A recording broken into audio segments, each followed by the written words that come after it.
Good morning, everyone. Welcome to the Arizona. This is the 2022 Arizona Virtual Annual Meeting that we try to have every year. My name is Alan Barnes. I am the um, State Data Center Coordinator for the state of Arizona.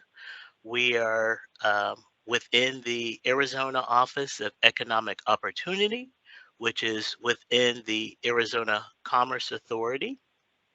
Um, um, and the State Data Center is a part of the Arizona State Demographer's Office under the leadership of Dr. Jim Chang, who's our state demographer. Our primary work that we do is primarily population statistics. We produce estimates uh, for the state, and we also produce projections for the state of Arizona. And those would be official estimates and official projections for the state. Um, this year, again, we're having a virtual annual meeting. We were just discussing. I don't, not really sure. You know, with the on again, off again with the the COVID that with that pandemic. If I can say that we'll be having a in-person meeting next year. So we'll just kind of leave it at that for right now. We'll go ahead and get started with our meeting today. So this morning we will have three presentations.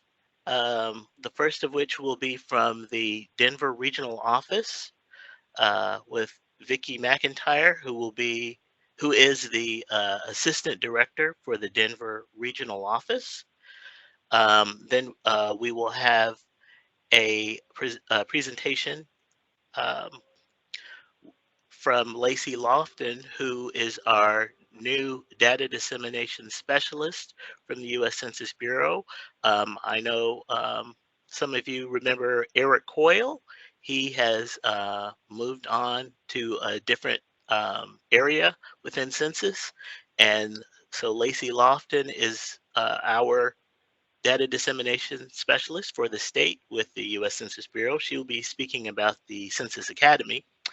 And lastly, today we will have Charles Brady, um, who is with the Respondent Outreach and Promotion Branch of the U.S. Census Bureau, and he will be giving us a look at the economic programs for the Census Bureau coming up. And so this is, he'll be talking about the economic census that program as well. So I just wanted to let you know that today's session and tomorrow's session will be recorded, and I will work on once the meeting is finished. I will work on with the data users branch to get that information available so that those people who weren't able to attend may be able to download that from our state data center, the Arizona State Data Center website, which is within the Commerce Authority's website, as we are part of the Commerce Authority, Arizona Commerce Authority. So with that, let's go ahead and get started. Again, this our first presentation is the regional office update with Miss Vicki McIntyre, Assistant Director of the Denver Regional Office. Vicki? All right. Good morning, everybody. And thank you, Alan. And thank you, Barbara, for including us on the agenda today. It's always a pleasure to spend some time with states in our region. So we're glad to be here this morning. I'm Vicki McIntyre. I'm one of the two assistant regional directors for the Denver region. We have a 12-state region. I've been with Census for, over 35 years now. I have been back in Denver after serving 17 years at our census headquarters in Suitland, Maryland, since 2004. So I did work the 2010 census and the 2020 census with Arizona for the past 2 decades. With me today, too, is Jim Castagneri. He's one of our geographers. Many of you may know him. He's been around probably just as long as I have. I'll let him tell a little bit about himself as we switch off when we go through the agenda. And Tamia Morris is with us today, too. We have in Field Division been authorized a 2030 planning specialist, decennial specialist, and Tamia is in that position for our region, so she is everything 2030 and serves on a lot of committees with the planning divisions at headquarters. She worked the 2020 census in our region. She'll tell you a little more about herself. She's been with census for some time and does plan to be around for 2030, is well invested in making sure 2030 goes better and more efficiently than 2020. So we'll talk a little bit more about that. I'm going to go ahead and share my PowerPoint. I tested this out, so I think it'll show up okay. And Alan has these to send out afterwards. Hopefully, Jim and Tamia will be monitoring the chat so that if you guys have questions, feel free to put them in the chat as we go through presentations. You don't have to wait till the end of our presentations to ask questions as we switch topics. We're happy to entertain questions or have a discussion if you guys have questions. Those of you who don't know, the picture on the right-hand side is Census Headquarters in beautiful Suitland, Maryland. So that's what our Census Headquarters building looks like. Some of you may have had the opportunity to visit there. If not, that's our main campus building back east. So this morning we're going to talk a little bit first just about some follow-up from the 2020 census. Jim's going to cover, since he's in the geography, the CQR and the PCGQ CQR, just a couple brief updates on data releases and what's coming forward with special censuses. Just want to mention we have a new look to census.gov. We have a brand new Field Division Tribal Relations program. I'll share a little bit about that. And then Tamia is going to talk about planning for 2030. And like I said, we'll answer any questions you have as we go along. Feel free to chime in on the chat or raise your hand, and we'll get to you to have a discussion if you have questions. So Jim, I'm going to turn it over to you to cover 2020 follow-up.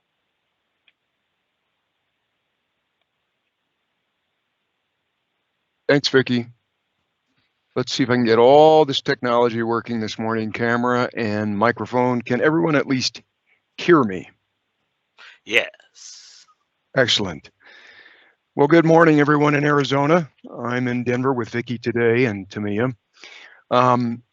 As Vicki mentioned, I am a geographer here with the Census Bureau, working past my 4th census.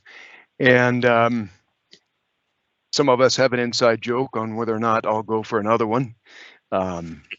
We were talking earlier with Barbara, and there's some folks at Census who have done 6 censuses. So it certainly is a thing. And you may know me, some of you who are with local governments, you may know me or my colleagues in geography through some of our programs that we worked through decennial census, the PSAP or the Participant Statistical Areas Program. That's the track program for those of us who are in the know.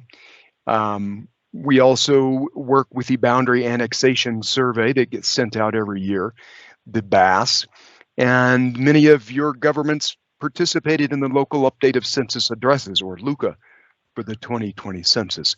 Those are just a few of the key programs that my team and I worked on for 2020. Excuse me. So on the slide today, I've got a couple of updates for you. Some of these topics on these slides are my specialty. Others are tangential to my business, but we have lots of specialists on the line here if you have questions.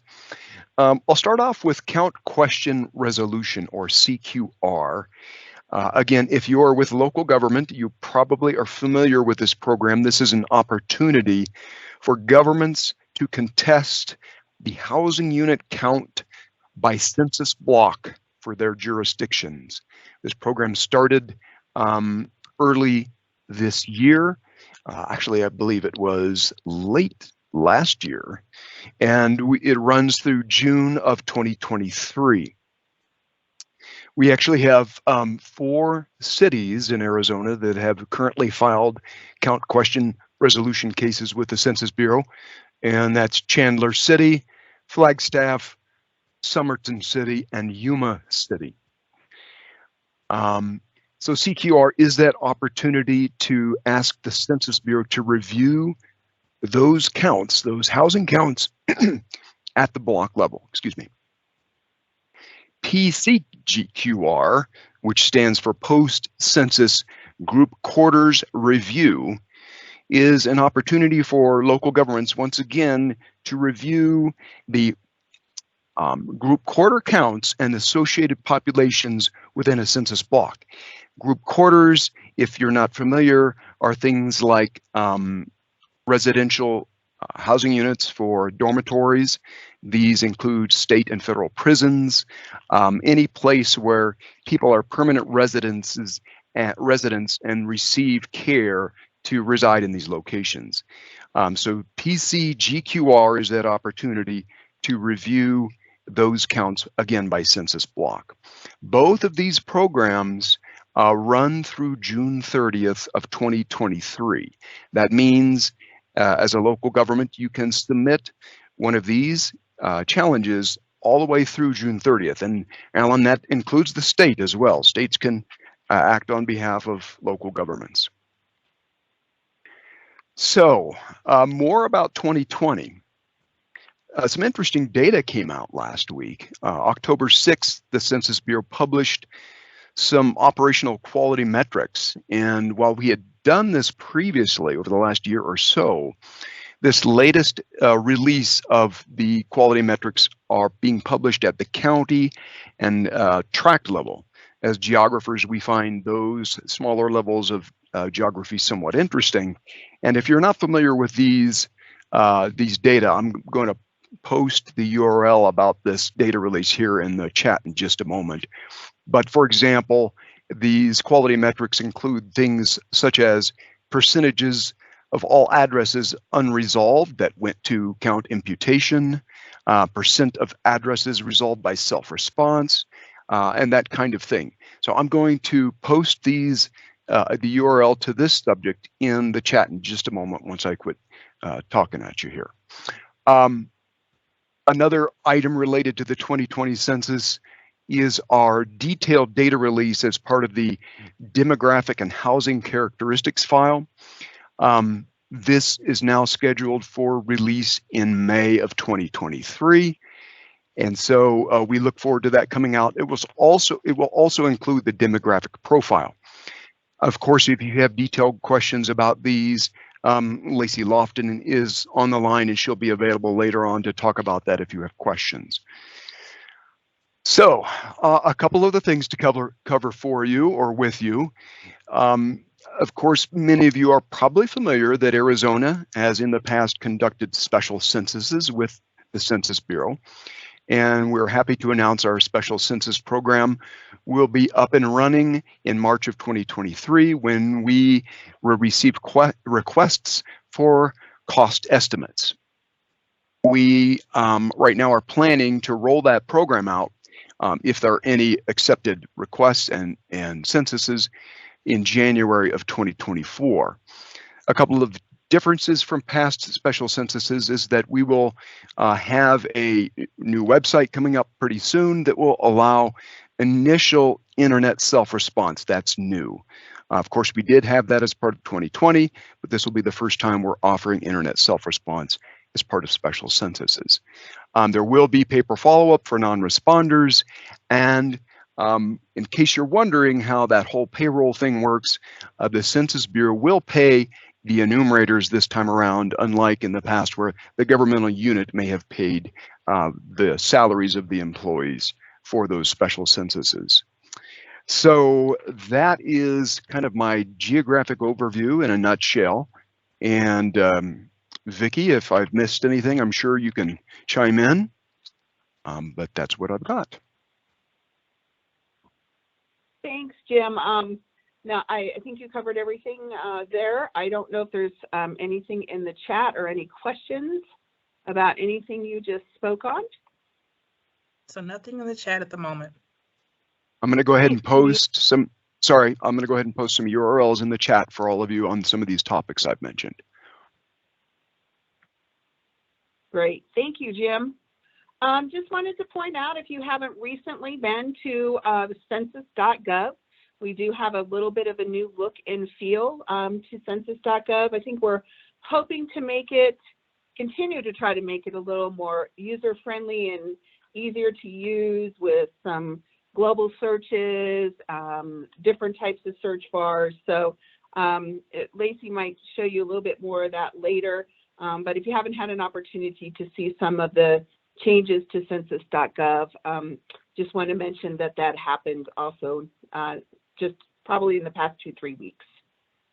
One of the big highlights from Field Division, and especially for our region, having so many tribal nations, is that Field Division for all 6 regions now has a tribal relation program. It's an ongoing permanent program in support of grassroots and government-to-government relations with our tribal nation. This program got up and running just in March of this year, and we really hope to maintain those relations throughout the decade. We have 4 tribal relations specialists listed here. You can see who they are. Bernadise, she's out of our Chicago region. Jessica, she is out of the LA region. Shadana lives here in Denver, and Charles Tipiconic is in Oklahoma, although Charles supported all of Arizona during the post-enumeration survey and is currently the contact working with the state of Arizona and all of its tribal nations. Charles actually did live on White Mountain Apache tribal lands and went to high school there. So he is familiar with Arizona and the tribal nations there. So he is actually supporting Arizona. This just kind of shows you we have 4 specialists divided up across all of our regional offices across all the United States and Puerto Rico. These are their territories, so they're quite busy. 4 people covering all of the tribal nations, along with all of the urban Indian populations. That is really impressive here. Just to kind of go over really some of the objectives and initiatives of these teams is really we want to focus on maintaining and improving tribal relations with our tribal nations and our urban populations. We want them to understand the value of the surveys we do, especially ACS, because it is in every county and affects all of the tribal nations and provides data for them for their own community planning. Just recently, Charles got access again to Gila River. We have not collected ACS data there for 2 years. In September, we finally have permissions and protocols in place, thanks to Charles working with their tribal leadership and council. So we have started collecting data again at Gila River.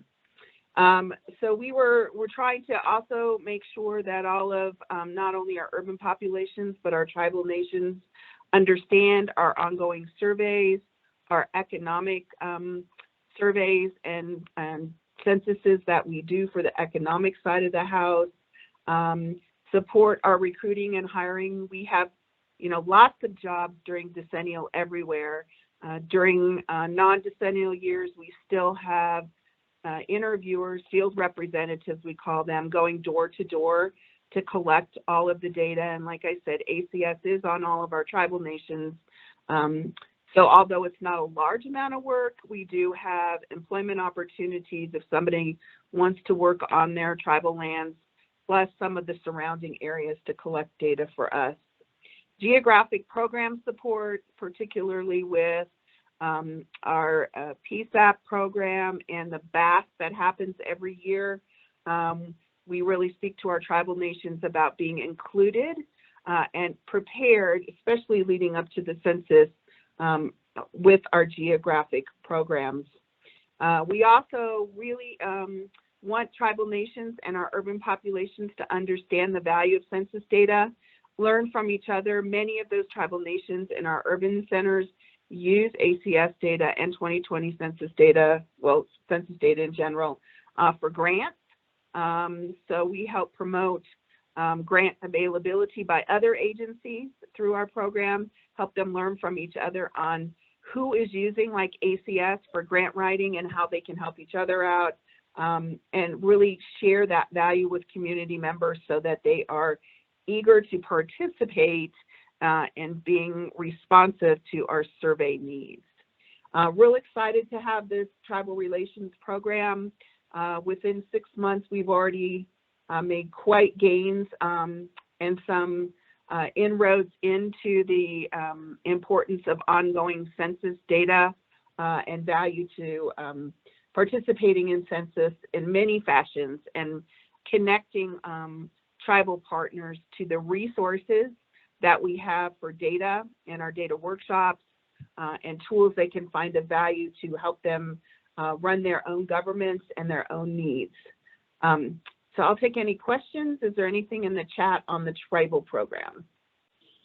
Okay, if not, I am going to turn it over to 2030 planning to Tamia, and I'm going to stop sharing because Tamia has a different slide deck to share.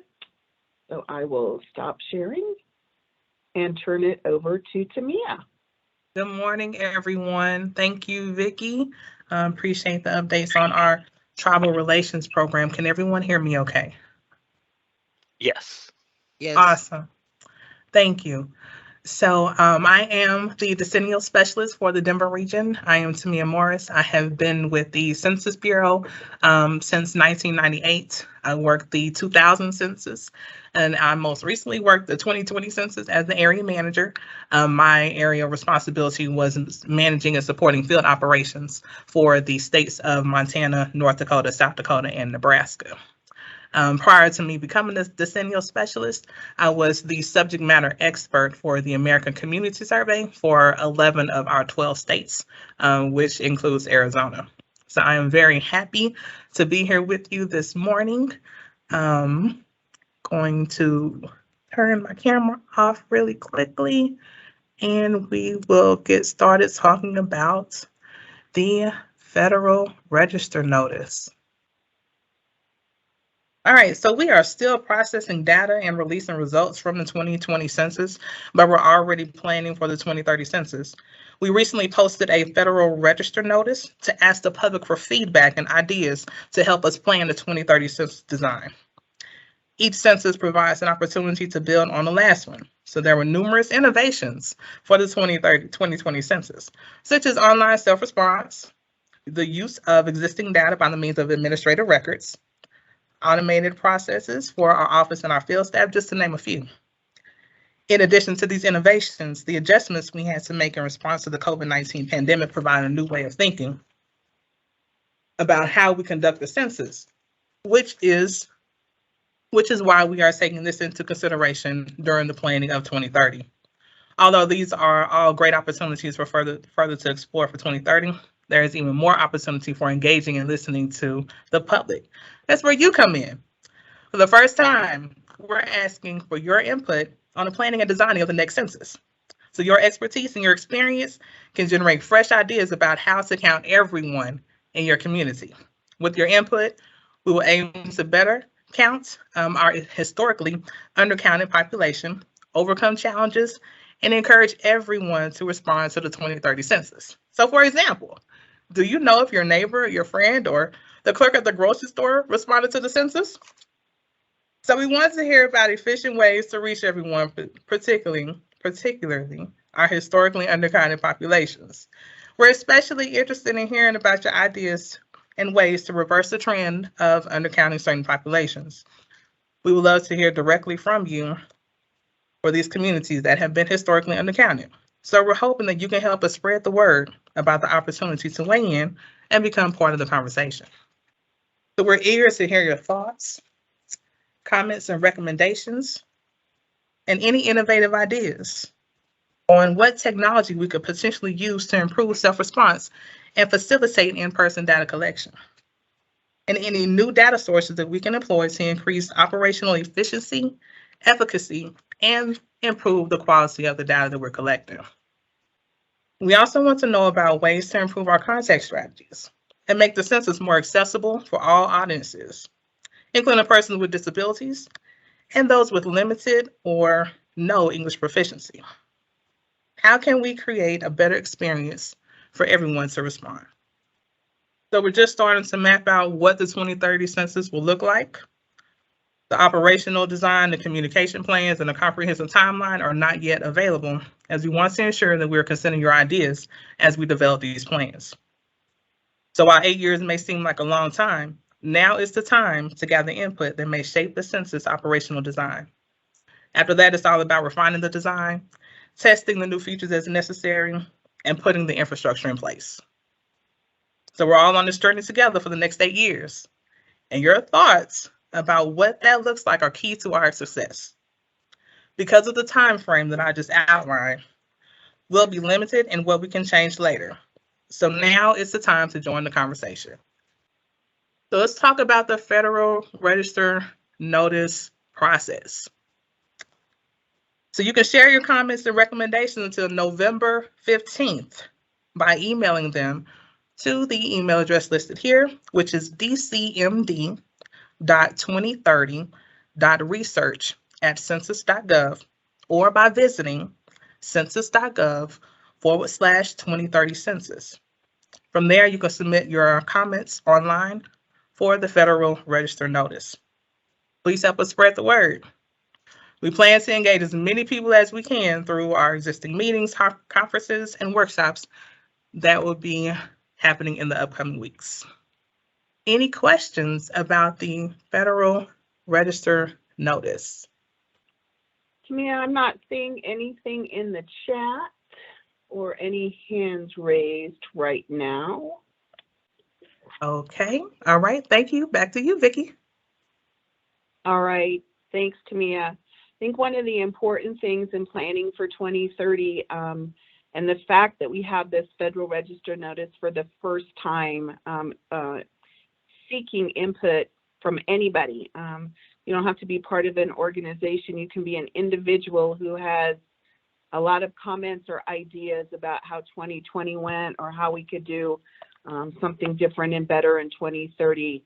You don't have to be part of an organization or formally part of anything. You can just go ahead and submit comments even as an individual. So we are really hoping to get some creative ideas, some great feedback. I know we had challenges, especially our really rural areas, which Arizona does have, kind of add some challenges, and maybe there's some things we haven't considered that we could do better. So your input would be really important. I wanted to mention also that every other year we do the American Housing Survey. Phoenix is part of the major metro sample for that survey. So from May till September of 2023, we will be conducting the American Housing Survey once again in the Phoenix metro area. We do have some sample across the state, not heavy, not like Phoenix, where we have both returning households that participated 2 years ago, but also collect information from new housing units, both new construction and existing units. Very valuable information I think we will be collecting in light of what's happened with the housing market in the past couple of years and what's going on now, even with interest rates, increased utility prices, and that kind of stuff. So that's pretty exciting news, and we'll really appreciate the support of local governments around Phoenix Metro in particular, knowing about the fact that we're doing the American Housing Survey and how important it is to respond if your housing unit is selected and is in sample for that survey. We are also heavily recruiting. We need a couple hundred interviewers to work for about 6 months, which includes their training time, to do this American Housing Survey in Phoenix Metro, and happy to have people apply for jobs and because we really have a need and an uptick for employees in the area also. I think that covers the main highlights of what's going on in the Denver region right now. Some exciting new changes with our tribal team, a big one-time survey event coming up. Looking forward to the more detailed data releases from 2020 and the special census program coming up for anybody who's interested in getting a cost estimate for special census and seeing if it's something that any local governmental areas want to participate in this time around. So thank you very much. If you have additional questions, and just post them in the chat as we go along today. And if I don't see anything else there right now. So I will turn it back over to Alan. Okay, thank you, Vicki. That was a lot of great information in that presentation.